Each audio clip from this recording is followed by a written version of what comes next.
Welcome to Wisdom for the Present, where we take ancient truth and bring it into clear, modern understanding. This episode uses AI-generated narration based on human-researched and written material. Right, and it's great to be diving into this one. Yeah, absolutely. So imagine this. Imagine surviving 40 years in just this lethal, totally unforgiving desert. Just brutal conditions. Right. You've spent 4 decades basically watching an entire generation, I mean, your parents, the leaders, the people who actually brought you out of Egypt, just slowly die off. Yeah, and mostly due to their own catastrophic mistakes, really. Exactly. And now you finally reach the finish line. You're standing there on the plains of Moab, looking across the Jordan River at Jericho. The waiting is just, it's over. It's a huge moment. It is. But there is this terrifying realization that hits you, you know how to survive in the wilderness, but you have absolutely no idea how to build a society. Yeah, zero blueprint for actual civilization. Right. And that is the exact precipice we're standing on today for this deep dive. We are exploring the Book of Numbers, chapters 26 through 36. Which is, it's just a profound pivot point in ancient literature. It really is. I mean, when people hear the Book of Numbers, what's the first thing they think of? Oh, usually the wandering. Yeah, exactly. The wandering, the complaining. Right, the rebellion, the lack of water, just the sheer attrition of the desert. But that era is effectively closed now. We're done with that. We are. We are witnessing an architectural blueprint being drawn in real time here. Wow, an architectural blueprint. I like that.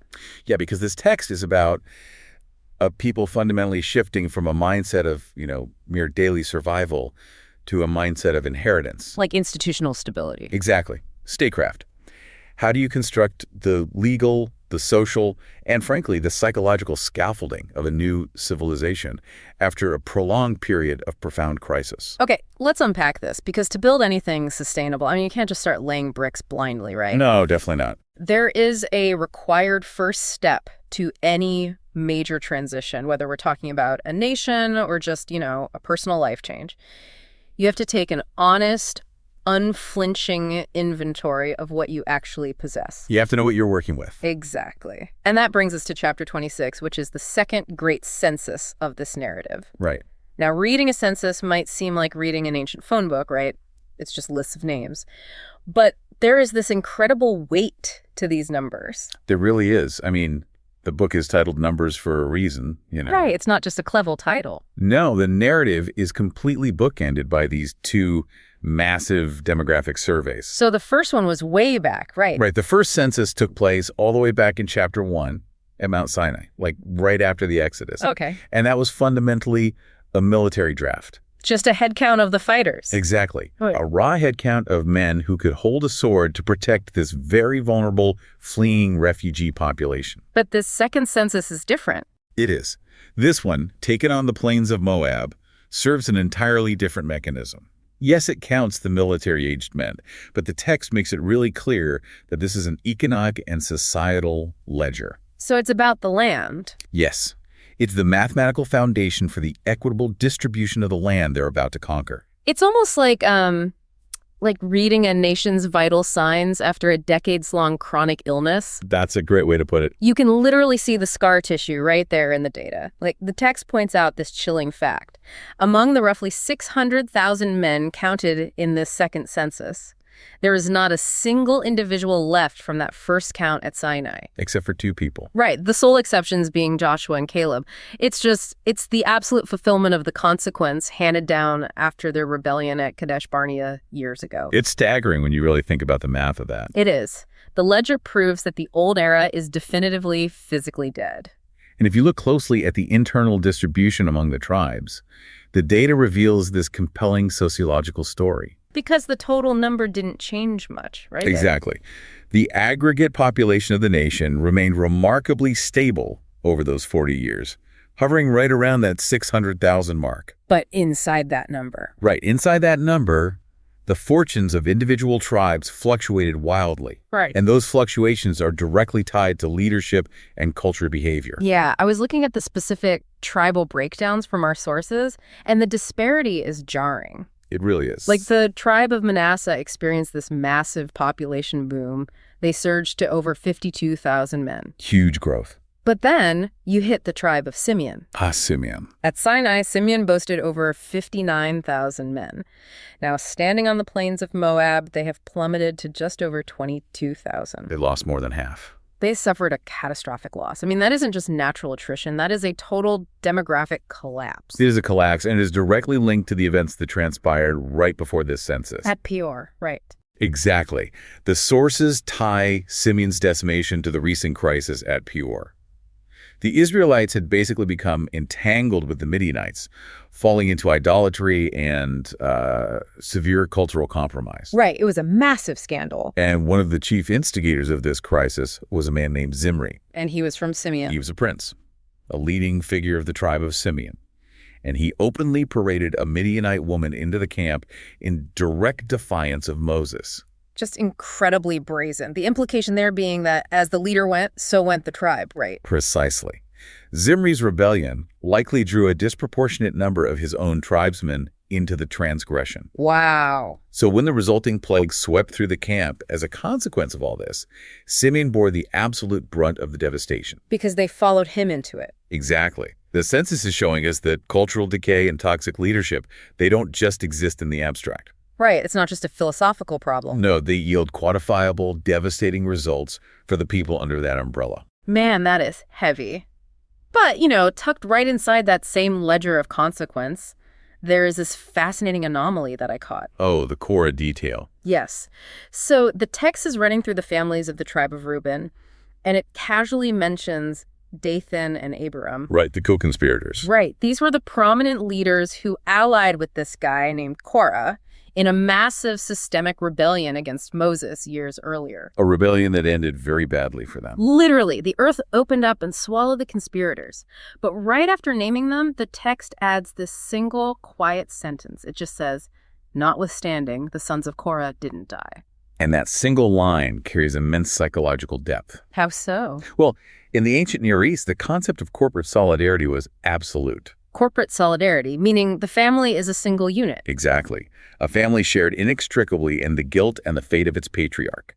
If the head of the household committed treason, the entire household was typically eradicated. Just wiped out. Right, to prevent blood feuds or future uprisings. And Korah's rebellion was an existential threat to the nation. It was huge. Yet his son survived. Which means they had to make an agonizing, conscious decision to break with their own father. Yes, they did. They had to look at his toxic ambition, his bitterness, and just refuse to participate. They basically severed the generational curse. And the historical ripple effect of that specific choice is profound. Because they don't just disappear from history, do they? No, because they refused to inherit their father's destructive path. Their lineage survived the wilderness. And centuries later, the descendants of Korah become the great temple musicians and psalmists of Israel. That is amazing. They authored some of the most beautiful poetry in the Hebrew Bible. So out of this horrible rebellion comes this incredible art. Yeah, it's a powerful testament to the idea that a lineage defined by catastrophe can be rewritten into a legacy of beauty, provided the next generation has the courage to break the pattern. That is a deeply hopeful mechanism for anyone listening. You are not mathematically bound to repeat the failures of the generation that raised you. Exactly. But breaking that pattern doesn't mean ignoring history, which I think is a perfect bridge into the strange geographical detour Moses takes in chapter 33. Yes, the travel log. Yeah, Moses literally sits down and drafts this comprehensive travel log. He records every single starting and stopping point of their entire 40-year journey. From Ramses all the way to Moab. Right, from Ramses in Egypt all the way to their current camp by the Jordan, 42 distinct locations. It is a meticulous, almost exhaustive catalog of their displacement. But wait, if I am an Israelite finally standing on the edge of Canaan, the absolute last thing I want to do is read a tedious itinerary of the worst 4 decades of my life. They'd want to just move on. Exactly. Some of these stops were scenes of horrific trauma. Why meticulously document places where there was no water, where people starved, where plagues broke out? It seems counterintuitive. It really does. I mean, the modern impulse would be to burn the desert maps, look purely toward the future, and just, manifest the new reality. Why force a traumatized people to stare at their own wandering? Well, because the text understands a fundamental reality of human psychology. Unintegrated trauma will eventually sabotage your future. Unintegrated trauma. Yes. If you try to simply burn the maps and pretend the wilderness never happened, you lose the foundational context of your own survival. Wow. Our sources actually refer to Chapter 33 as a journal of providence. A journal of providence. I love that phrasing. Entering the promised land without acknowledging the exact mechanics of how you survive the desert is incredibly dangerous. Because it breeds amnesia, and amnesia quickly turns into arrogance. Exactly. Think about it. You're transitioning from a state of total vulnerability into a state of impending power and abundance. Right. If you do not carry the specific memory of your dependence, like remembering a place like Rephidim, where you were certain you would die of thirst until water was miraculously provided. If you forget that. If you forget that, you will begin to believe that your own strength secured your future. Right. I did this all by myself. Yeah. You have to remember a place like Kibroth Hattaavah, which translates to the graves of lusts. A name. Right. You have to remember it to remind yourself of how easily human desires can turn lethal. You know, modern organizational psychology actually mirrors this ancient practice perfectly. Oh, really? How so? Yeah, so companies that routinely conduct thorough, postmortems of their failed initiatives and grueling development cycles before launching new products, they have a drastically higher long-term survival rate. That makes total sense. It's basically an ancient journal of providence applied to the modern boardroom. Acknowledging the precise coordinates of your past failures and the specific mechanics of how you survived them grounds you. It keeps you humble. Exactly. It ensures that the institution you build next is informed by reality rather than hubris. And that transition from remembering the past to building the future, it requires a legal architecture that is robust, but also capable of evolving. They can't be too rigid. No. The system has to govern the people, but it also has to be able to hear them. Which brings us to one of the most remarkable legal narratives in ancient literature, found in chapters 27 and 36, the case of the daughters of Zelophehad. This is such a crucial narrative. I find it absolutely gripping. We are introduced to 5 sisters, Mala, Noah, Hogla, Milcah, and Tirzah. And notice the text names them. Yes, it names them repeatedly, affording them this profound dignity. So their father, Zelophehad, died in the wilderness. He wasn't part of Korah's rebellion or anything. He just died a common death. Right. But crucially, he had no sons. And in the ancient, heavily patriarchal agrarian society they lived in, inheritance, which meant land, wealth, the continuation of the family name, it was passed exclusively through the male lineage. Right. And the stakes here, they just cannot be overstated. Break that down for us. In an ancient agrarian economy, land is not just a financial asset, like it might be today. It is your identity, it is your safety net, and it is your generational survival. Without land, you're nothing. Basically, yes. Mm-hmm. Without an inheritance, these 5 women would become legally invisible. They would be entirely dependent on the charity of male relatives, effectively erased from the economic map of the Promised Land before they even crossed the river. So, facing that erasure, they refuse to accept it. They organize, and they take an action that is staggering in its audacity. It really is brave. The text describes them standing before Moses, before Eleazar the high priest, before the tribal chieftains, and before the entire congregation at the door of the tent of meeting. Yeah, we have to reconstruct the physical and psychological intimidation of that specific space. Paint the picture. So the tent of meeting was the epicenter of religious, political, and judicial power for a nation of over 2 million people. It's the Capitol building and the cathedral rolled into one. Exactly. It functioned as their Supreme Court and their holy sanctuary. Mm-hmm. So for 5 women, holding no formal authority whatsoever, to walk into the center of a male-dominated power structure with the entire nation watching and demand a legal remedy. Yeah. It requires an almost incomprehensible level of courage. And their argument is surgical in its logic. They don't plead for charity. No, they don't beg. They say, "Why should the name of our father be done away from among his family because he hath no son? Give unto us, therefore, a possession." It's a demand for justice. Right. They are demanding their rightful equity in a land that hasn't even been conquered yet. That's a great point. The faith required to demand a deed to a property currently occupied by a hostile foreign army is just incredible. It shows immense belief in the promise. What is equally remarkable is Moses' response. He doesn't dismiss them on the grounds of established precedent. Which he easily could have. Yeah, he doesn't say, look, the census only counts the men, the law is settled. He takes their case directly to the divine authority. And the response is immediate and paradigm shifting. What does God say? God tells Moses, The daughters of Zelophehad speak right. Wow. The highest possible authority explicitly validates the voices of these marginalized women. A new legal precedent is minted right there on the spot. If a man dies without a son, his inheritance shall pass to his daughters. So the law actually changes. Yes, the law flexes, it expands its boundaries to protect the vulnerable and ensure justice. It is a massive triumph for human dignity. But there is a complication. There is? And our sources draw attention to it in chapter 36, which basically acts as a coda to this victory.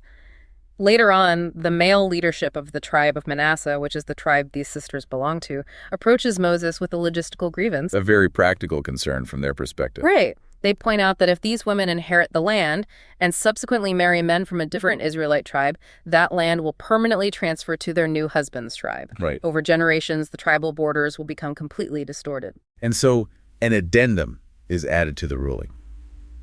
The daughters of Zelophehad retain their right to the land, but they are required to marry within the tribal family of their father. So they end up marrying their cousins. Yes, ultimately they do. I read that and I immediately feel a sense of whiplash.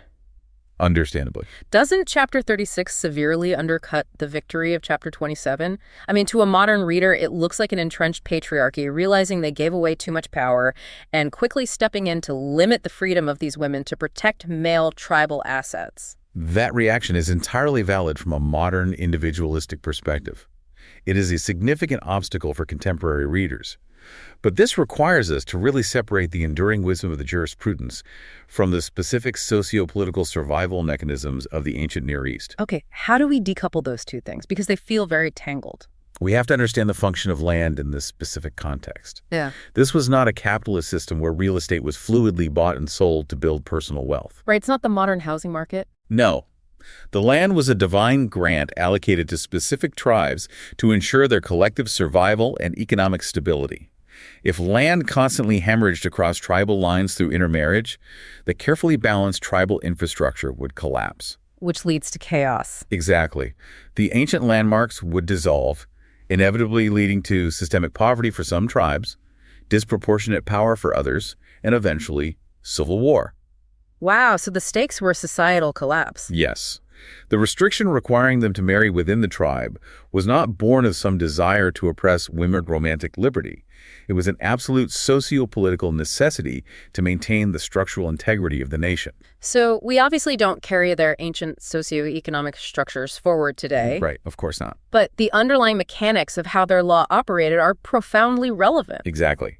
The enduring wisdom here is twofold. First, it reveals that a healthy legal architecture is not a brittle, unyielding monolith. It's not carved in stone to the point where it breaks. Right. It is a living framework. A society is only as resilient as its ability to hear the voices of those who fall through the cracks of its existing systems and amend itself accordingly. And second, it provides a blueprint for how lasting institutional change actually happens. I mean, this ancient text is essentially demonstrating the foundation of common law. Yes, precisely. Sweeping reforms rarely originate from the top down. Precedent is almost always established because someone who is actively being harmed by a blind spot in the system finds the courage to stand in the center of the room and articulate exactly why the system is failing them. Just like the daughters did.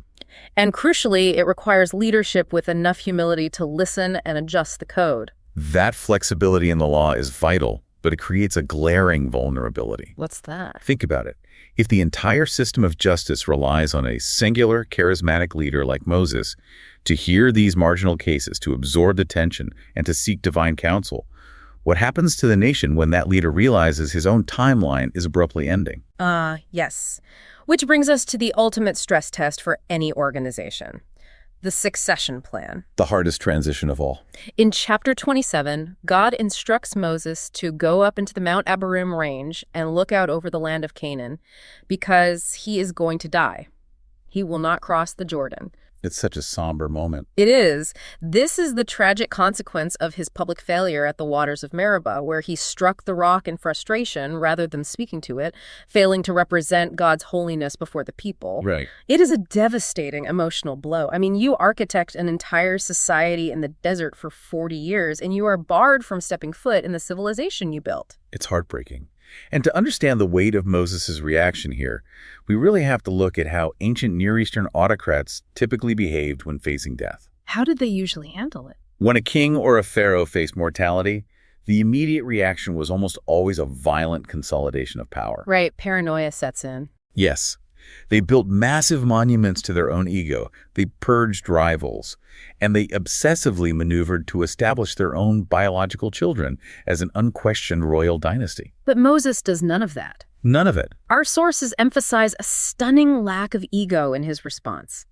He doesn't beg for a reprieve. He doesn't attempt to install his own sons into the seat of power. In fact, his biological descendants basically fade into the background as common Levites. Yeah, they don't inherit the leadership. Instead, his immediate instinctual response to his own death sentence is profound anxiety for the welfare of the people. He prays this remarkable prayer. He says, "Let the Lord, the God of the spirits of all flesh, set a man over the congregation, that the congregation of the Lord be not as sheep which have no shepherd." He doesn't view the nation as his personal property or his, legacy project. No. He views them as a vulnerable flock that will scatter and be devoured the moment he is removed from the board. It is the absolute ultimate metric of servant leadership. It really is. And God responds by selecting Joshua, describing him as a man in whom is the Spirit. And the mechanics of this transfer of power are highly specific. Moses doesn't just hand him a scroll and walk away. No, Moses is commanded to take Joshua, stand him before Eleazar the priest, and the entire congregation, lay his hands upon him, and invest him with some of his own honor or authority. So he is publicly authenticating Joshua while he is still breathing. Exactly. He isn't leaving a vague will or hoping the people figure it out after his funeral. He is actively transferring the weight of the office. And notice the subtle shift in the nature of the leadership itself here. What do you mean? Well, Moses was a charismatic founder. He spoke directly with the divine. The text clarifies that Joshua will operate differently. How so? Joshua is instructed to stand before Eleazar the priest, who will inquire for him using the Urim, the sacred lots. So it's not a direct line anymore. Right. The leadership is transitioning from the singular prophetic founder to a distributed institutional model where the executive, Joshua, and the religious or judicial branch, Eleazar, must work in tandem. Wow.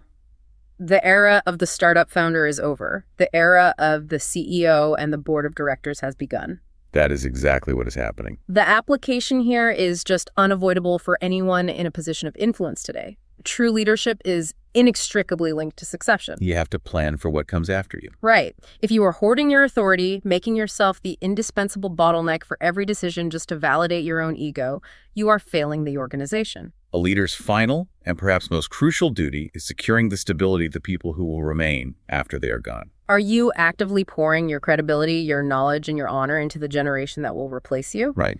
If a leader leaves and the organization immediately fractures, it is not a testament to how great the leader was. It is an indictment of their failure to build a sustainable architecture. Exactly. And part of building an architecture that can survive the departure of its founder is establishing relentless, grounding routines. Yes. If the people have a rhythm that they trust, they won't panic when the personnel changes. Okay, here's where it gets really interesting. Because that transitions us into chapters 28 and 29, which focus on the rhythms of time. Yes. I will admit, reading through these chapters requires some endurance. It's a lot of detail. It is an exhaustive, highly technical catalog of the calendar of feasts and their required sacrifices. It is the liturgical heartbeat of the ancient nation. You have the daily offerings, 2 lambs, morning and evening, without fail, then the augmented Sabbath offerings, then the monthly new moon offerings. As well as build. And then the massive annual cycle, Passover, the Feast of First Fruits, the Feast of Trumpets, the Day of Atonement, and the monumental Feast of Tabernacles. It's so much to track. Page after page detailing the precise measurements of flour, the exact volume of oil and wine, and the specific numbers of bulls, rams, and lambs required for each event. It is a staggering logistical burden for an ancient people. But the context is what makes this truly profound. God is delivering these meticulous, granular instructions for measuring flour and scheduling sacrifices right as the Israelite army is sharpening its swords on the banks of the Jordan River. Right before the invasion. They are days away from launching a massive multi-front military invasion of Canaan. From a strategic standpoint, stopping to color code the national liturgical calendar in the middle of a war camp seems completely absurd. It does. Why prioritize baking bread and observing holidays when you are literally preparing for combat? There is an old Latin legal maxim, inter arma enim silent leges. In times of war, the law falls silent. Meaning everything else takes a backseat. Exactly. The assumption is that during a crisis, a society must abandon its foundational principles, its civil rights, and its normal routines in the name of pure survival. But the text here is vehemently rejecting that premise. It's saying the exact opposite. God is essentially saying, no. Even in war, especially in war, my bread must be offered. The rhythms are the very thing that keep them from disintegrating under the pressure. Precisely. The Israelites are about to plunge into an environment of absolute chaos. War is chaos. The violence of conquest, the disorientation of settling unfamiliar territory, the constant threat of assimilation by surrounding cultures. In the midst of that sensory and psychological overload, how do you prevent a society from completely losing its identity? You anchor them to time. You anchor them to time. You give them a routine that is immune to external circumstance. And sacrifices force the entire nation to stop twice a day, once a week, once a month, and several times a year to collectively reorient themselves. It forces them to remember who they are, where their sustenance comes from, and who their ultimate authority is. The sheer discipline required to maintain this system amidst a war ensures that they do not degenerate into a chaotic horde of mercenaries. It keeps them human. Their foundational habits become their psychological armor. There is a specific detail regarding the Feast of Tabernacles that really highlights this intentionality. The descending sacrifices. Yes. It is an 8-day festival, and the volume of sacrifices is immense, but it is highly mathematically structured. On the first day, they are instructed to sacrifice 13 bulls. On the second day, 12 bulls. On the third day, 11. Counting down. The number decreases by exactly 1 every single day until the 7th day, when they sacrifice 7 bulls. And scholars have debated the symbolism of this descending sequence for centuries. What are the theories? Well, some suggest it was an ancient accommodation for human fatigue, recognizing that the physical and financial toll of a massive festival weighs on the people, so the burden is gradually lightened as the week progresses. That makes practical sense. Others view it theologically. This just in the dwindling number of sacrifices points toward a future era where the massive shedding of animal blood would eventually taper off, culminating in a single ultimate resolution. Oh, that's fascinating. Regardless of the interpretation, the mechanics demonstrate that these rituals were not some chaotic frenzy. They required deep attention, discipline, and communal synchronization. And the behavioral takeaway here is incredibly practical. I mean, think about it. When your own life enters a phase of severe transition or crisis, a new job, a cross-country move, a medical emergency, What do we do? our first instinct is usually to abandon our basic routines. We stop exercising, we stop reading, we disrupt our sleep schedules because we feel we don't have the bandwidth. Right, we go into survival mode. Exactly. But this text argues the exact opposite. When you enter a chaotic environment, you must double down on your daily and weekly grounding rhythms. Because that routine is the scaffolding. Yes. The routine is the scaffolding that keeps your identity intact when the environment is actively trying to dismantle it. But, the text does not merely regulate the rhythms of time. It also rigorously regulates the weight of human speech. Right, the vows. Which brings us to chapter 30, introducing the law of vows. The core concept here is the ability of an individual to bind their soul with a bond. That's a serious phrase. When an Israelite made a vow to God, they were making a commitment that tied their very spirit to their spoken word. It elevates human speech to an incredibly sacred level. I see the beauty in that, I really do. But we have to address a major obstacle for modern readers in this chapter. The gender dynamics. Yeah. The gender dynamics regarding who is allowed to make these vows are highly uncomfortable today. They are. The text explicitly states that if a man makes a vow, it is immediately binding. He cannot break his word. But if a woman makes a vow, specifically a young woman living in her father's house, or a married woman living with her husband, that man has the legal authority to completely nullify her vow on the day he hears about it. He has a veto power. Right. If he stays silent, the vow stands. If he objects, it is voided and she is released from the spiritual obligation. Only widows and divorced women are granted the autonomy to be fully bound by their own word without a male veto.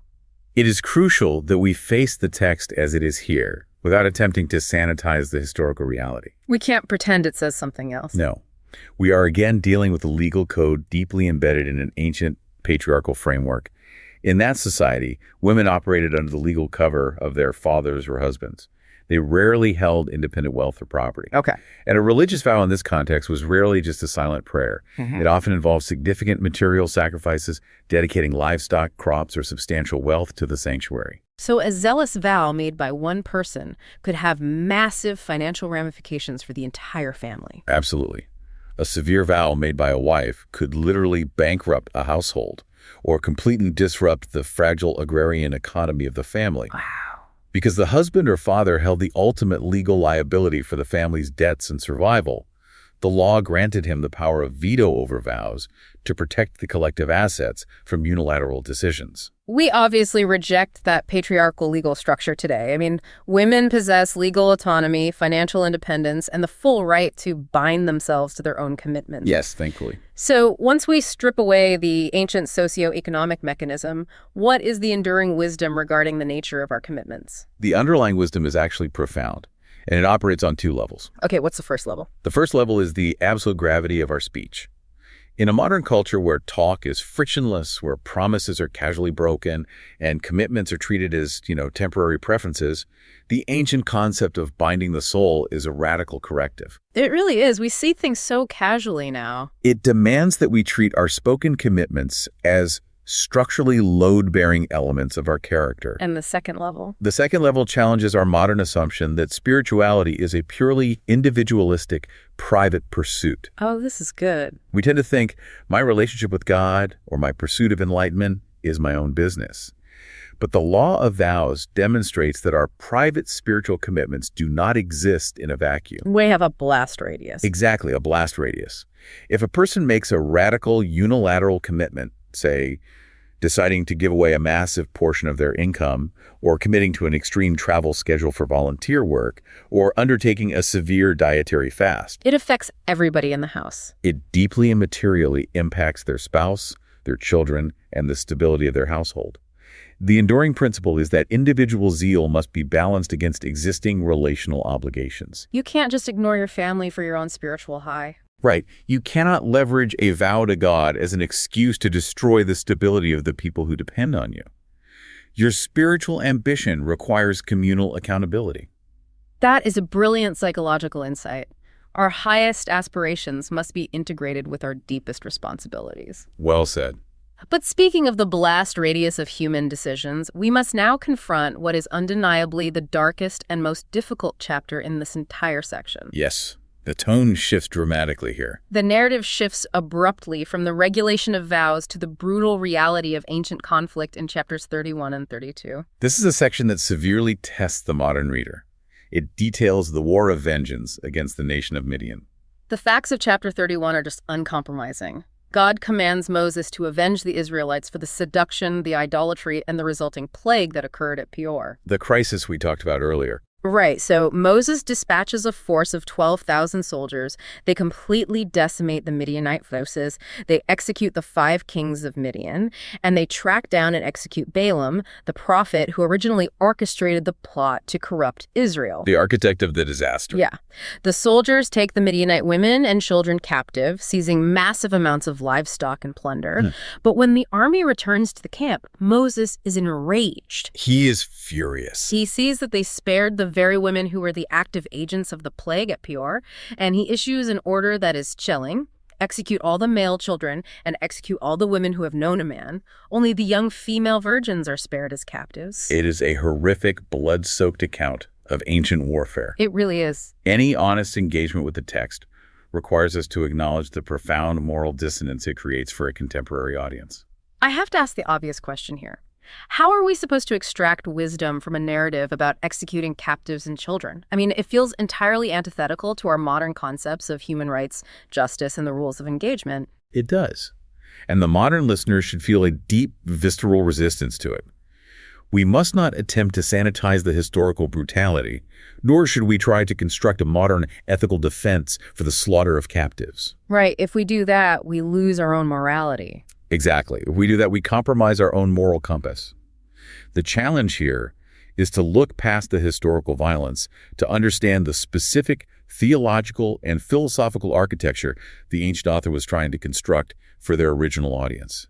Okay, what is the underlying architecture of a story this severe? The core theme is the absolute necessity of radical separation from a fatal contagion. Radical separation. Yes. From the perspective of the ancient text, the Midianite influence was not merely a competing culture, it was a lethal spiritual and cultural cancer that had already proven its ability to wipe out thousands of Israelites in a single plague. It was an existential threat to them. The ancient narrative utilizes the absolute, unsparing destruction of Midian as a physical, historical metaphor for a spiritual truth.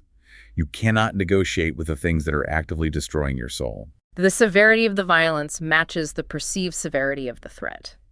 Yes. In a modern internalized context, we apply this principle not to human beings, obviously, but to toxic systems, fatal flaws, or addictions. You cannot manage a lethal addiction. You cannot make a truce with a behavior that is fundamentally corrupting your character. You must enact a radical, complete separation, or the contagion will inevitably return and destroy you. Because it always comes back. The text uses the brutal language of ancient war to communicate the absolute intolerance required when dealing with systemic corruption. That reframing helps clarify the psychological mechanism for sure. And the text also places a massive emphasis on the immediate aftermath of the violence. It doesn't just end with the battle. There's a surprisingly rigorous process of decontamination. Exactly. The narrative transitions from the chaos of slaughter to the imposition of strict institutional order. The returning soldiers are not allowed to simply march back into the camp as conquering heroes. They have to stay out. They are commanded to remain outside the camp for 7 days to undergo a process of purification. They have touched death. The ritual acknowledges that war, even when deemed necessary or mandated by divine decree, is profoundly polluting. It damages the human soul. Yes. Yeah. And it isn't just the soldiers. Every single piece of captured loot, the metal, the cloth, the livestock, has to be ritually purified.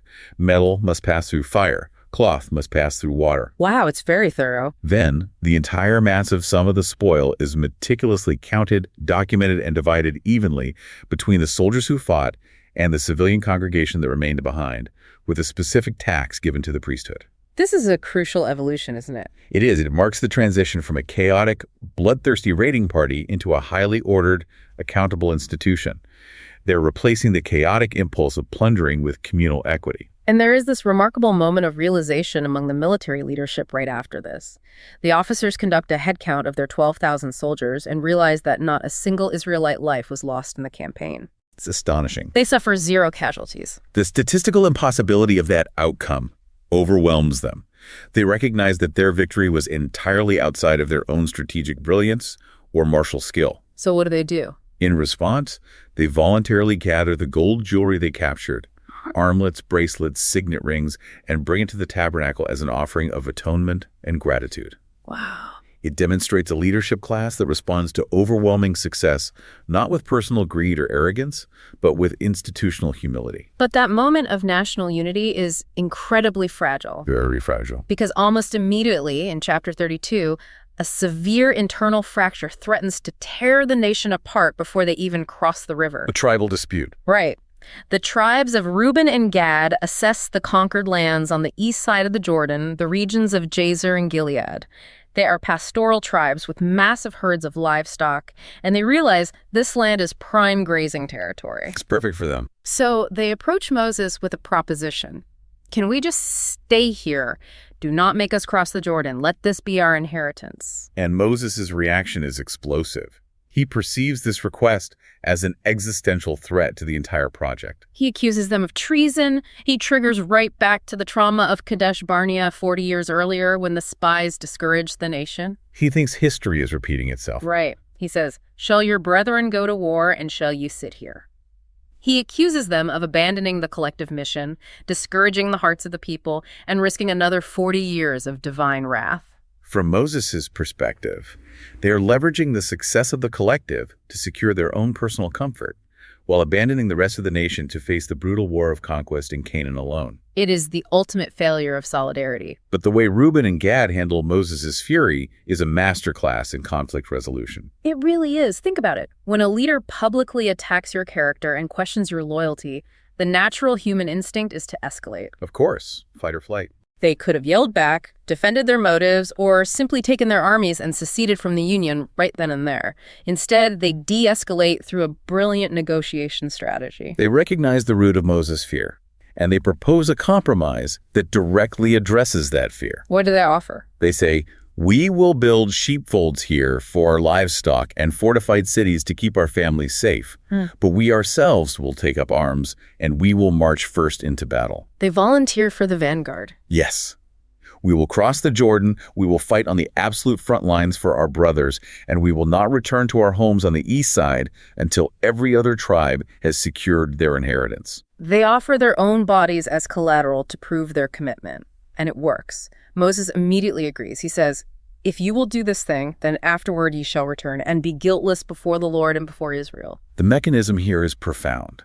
When your motives are misunderstood, arguing about your internal intentions rarely solves the conflict. Right, you don't know my heart. Never really works in an argument. No, it doesn't. Reuben and Gad diffused a potential civil war by offering a tangible, sacrificial commitment that visibly proved they prioritized the success of the collective over their own immediate comfort. They absorbed the accusation and responded with actionable solidarity. That is an incredibly potent strategy for modern relationships and organizational dynamics. Absolutely. When you face conflict where your loyalty or effort is questioned, do you waste energy defending your ego? Or do you proactively offer a commitment that proves you are dedicated to the team's ultimate goal? It's a great question to ask ourselves. This successful negotiation over the eastern lands naturally leads into the final major architectural task of this transition. In chapters 34 and 35, the narrative moves to the drawing of borders and the establishment of a justice system. If we connect this to the bigger picture, it is the final stabilization of the new society. Chapter 34 is, in essence, a geographical survey. It explicitly delineates the precise borders of the land of Canaan. It draws a line from the Salt Sea up to Mount Hor down to the Jordan River. It establishes undeniable physical limits. The drawing of these borders is not just cartography, is it? It is deeply philosophical. God is allocating a specific, finite plot of land to the Israelites. They are explicitly not commanded to conquer the entire known world. That's a key point. They are not authorized to build a limitless, ever-expanding global empire. They are given strict boundaries, and the underlying message is, this specific space is your responsibility. What lies beyond these borders is not. That concept of geographical and existential limits is fiercely countercultural today. Oh, completely. We operate in a society built on the premise of infinite expansion. Corporate models demand perpetual quarter-over-quarter growth. A whole culture. Right. Personal ambition dictates that we must constantly acquire more influence, more wealth, more territory. But ancient wisdom understands that limitless expansion is the definition of a cancer. Health, sustainability, and justice require borders. You have to know where your jurisdiction ends. Precisely. You must define the boundaries of your ambition, your time, and your responsibilities. Cultivating true contentment and building a stable life is only possible when you can look at a defined space and say, this is enough. And within those defined borders, the society must have a mechanism for handling internal tragedy, which brings us to chapter 35 and the institution of the cities of refuge. This is a fascinating legal structure. The tribe of Levi is not given a massive contiguous block of land. Instead, they are given 48 cities scattered throughout the entire nation. And 6 of these Levitical cities are designated as cities of refuge. This represents one of the most significant leaps forward in ancient jurisprudence. To appreciate the innovation, we have to understand the existing cultural mechanism for justice in the ancient Near East. Which was the blood feud, right? Yes, the blood feud. If someone killed a member of your family, justice was not administered by a state court. The victim's family had a designated avenger of blood, usually the closest male relative. And it was his job to get payback.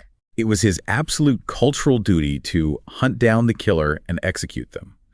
It was a system of immediate retaliatory violence that frequently spiraled into generational clan warfare. The cities of refuge act as a systemic circuit breaker in that cycle of violence. How exactly does that circuit breaker function, in your view? Well, think of how an electrical circuit breaker works in a house. When there's a massive, dangerous surge of power, in this case, the chaotic violence of a blood feud, the breaker trips. It cuts the power. Right, it isolates the danger, cutting the flow of electricity to prevent the entire house from burning down. The cities of refuge operated the same way. If a person committed manslaughter, an accidental killing, they could flee to one of these 6 specific cities. The moment they crossed the city limits, the Avenger of Blood was legally prohibited from touching them. It creates a safe zone. Exactly. The surge of violence is halted, the threat is isolated, and the system allows for the slow, methodical process of a fair trial by the congregation. And the text introduces a level of nuance that is startling for its time. It explicitly demands that the congregation investigate the intent behind the death. Intent matters. Yes, they must determine the mechanics of the tragedy. Did you push someone in a moment of sudden, unplanned anger? Did a stone slip from your hand and strike someone you couldn't even see? Or did you strike them with a heavy instrument of iron or wood, indicating a premeditated intent to kill? So they have to figure out if it was an accident or murder. The legal code is stating that the internal intent of the human heart fundamentally changes the nature of the crime. It separates murder from manslaughter, which was a revolutionary concept. That really was. However, this ancient system of grace also carries a severe weight of consequence. Yeah, there's a massive catch. If the congregation determines that the death was entirely accidental, the refugee is protected from the Avenger of Blood. But they must remain inside the city of refuge. They're trapped. They cannot go home. They lose their career, their property, and their normal life. And if they intentionally step outside the borders of that city, the protection evaporates, and the Avenger of Blood can legally execute them. Because the text insists on a grim reality. An innocent person is still dead. The ancient worldview maintained that spilled blood physically and spiritually pollutes the land. Right. Grace is provided. The unintentional killer's life is spared from immediate execution, but accountability is not erased. The refugee loses their freedom. It's a profound balancing act. Society must provide a safe harbor for those who make catastrophic but unintentional errors, shielding them from reactionary destruction while simultaneously acknowledging that their actions still carry a profound cost. It forces us to ask how our own modern institutions handle failure. Do we cultivate cities of refuge within our corporate cultures or our families? That's a tough question.